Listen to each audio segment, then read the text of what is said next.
নমস্কার বন্ধুরা, আরও একটি নতুন ব্লগে আপনাদের সবাইকে স্বাগত। আমি সুপ্রীতি। আজকে পয়লা বৈশাখে আপনাদের জন্য নিয়ে চলে এলাম আরও একটি নতুন ব্লগ। আজকে থেকে আমাদের স্কুলে ছুটি চলছে, টিল 21 পর্যন্ত ছুটি চলবে, ইস্টার হলিডে। এই সময়টা আমাদের একটু লং হলিডেই থাকে, তাই সকালবেলা ঘরবাড়ি একদম ঝাড়পোছ করে পরিষ্কার করে নিয়েছি। জামা কাপড়ও ওয়াশিং মেশিনে কেচে রেডি হয়ে রয়েছে। গাছগুলোতে জল দিয়ে দিয়েছি, একটু রোদ্দুর এসছে তাই গাছগুলোতে জল দিয়ে দিয়েছি। ঘরবাড়ি একেবারে চকচকে পরিষ্কার করে নিয়েছি। সকাল 11টা মতো বাজে, আর এখন দিদাকে দিয়ে দিয়েছি ছুটি।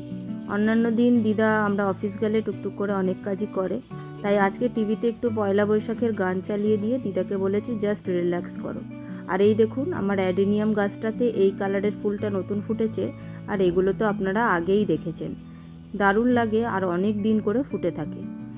এত কিছুর মধ্যে জ্যাসলিনকে আজকে পড়াশোনায় ছুটি দিয়ে দিয়েছি, তাই সে সকাল থেকে জিজ্ঞাসা করছে কি হেল্প করবে।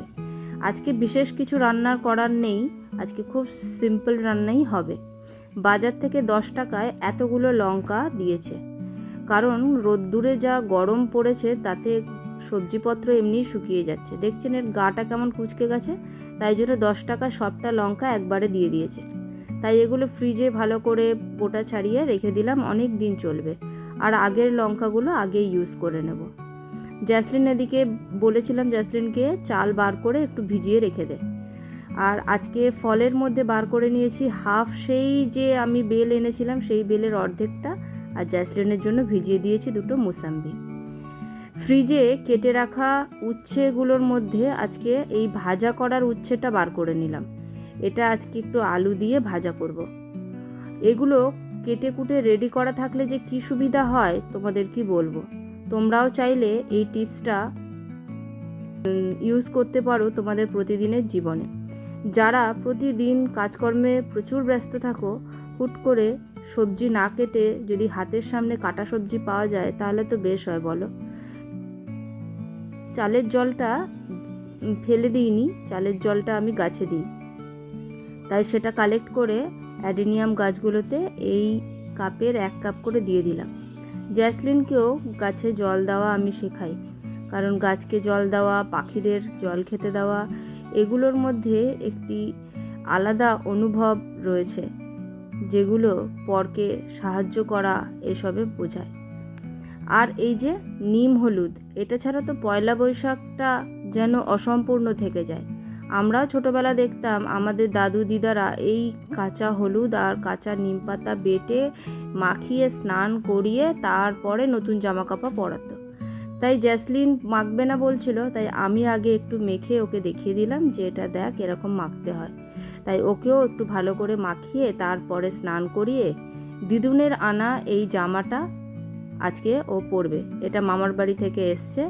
এই যে দেখুন কেমন লাগছে বলবেন কিন্তু সবাই। আজকে ওর পাশে আন্টির বাড়িতে নেমন্তন্ন আছে, তাই সে চান টান করে হাতে দিদুনের আনা মিষ্টি থেকে একটা মিষ্টি বাঁচিয়ে তার আঙ্কাল আন্টিদের কাছে ভাগ করে খেতে চলে গেল। ওখানেই আজকে সে লাঞ্চ সারবে, তাই আজকে আর সে এখন ঘরে আসবে না। তাই আমার আর দিদার সিম্পল কিছু রান্না, টক ডাল, উচ্ছে আলু ভাজা, বোয়াল মাছের ঝাল এসব রয়েছে। তো এইগুলো দিয়েই আজকের পয়লা বৈশাখ আমাদের কেটে যাবে।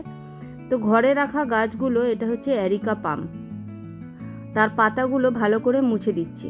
পাতা মুছে দিলে গাছটা যেহেতু ঘরে আছে সেই জন্য দেখতেও ভালো লাগবে, প্লাস ওদের অক্সিজেন নিতেও সুবিধা হবে। পাতাগুলো দেখুন কি সুন্দর চকচক করছে। ঘরে রাখা জিনিসের উপরে যদি ধুলোর স্তর পড়ে যায় দেখতে কেমন বাজে লাগে না। আর ঘরের মালিকের প্রতিও একটা কেমন মনোভাব জন্মায় যে কতটা কেয়ারলেস। তাই এর পাতাগুলো মুছে রাখা, এদের কেয়ার করা, এটাও একটি আমার কর্তব্যের মধ্যে পড়ে। এবারে আমাদের কিছু জামা কাপড় কাঁচা হয়ে গেছিলো, সেগুলো শুকিয়ে ভাঁজ করে বেডের উপরে রেখেছিলাম। সেগুলো প্রত্যেক বক্স, আমার এরকম বক্স রাখা আছে, সেগুলো বক্সে করে আলাদা করে রেখে দিই। এতে ভীষণ সুবিধা হয় জানেন তো। যেমন এটাতে রাখা জ্যাসলিনের ইউনিফর্ম, আর বাকি বক্সগুলোতে আমার আর জ্যাসলিনের সব জামা কাপড় রাখা। যাওয়ার সময় এগুলো ঠিক করে বার করে পরে নিতে পারে। দেখেছেন কতগুলো বক্স আলমারিতে রাখা, প্রত্যেকটি বক্সে আলাদা আলাদা করে জিনিস রাখা আছে। আর এই যে সবুজ ব্যাগটা আর লাল ব্যাগটা দেখছেন, এর মধ্যে ইনারওয়্যার আর জ্যাসলিনের মোজা আর হ্যাঙ্কি, এগুলো সমস্ত কিছু যখন হাতের সামনে আলাদা আলাদা করে গুছিয়ে রাখা থাকে, দেখবেন কাজটা ভীষণ ইজি হয়ে যায়।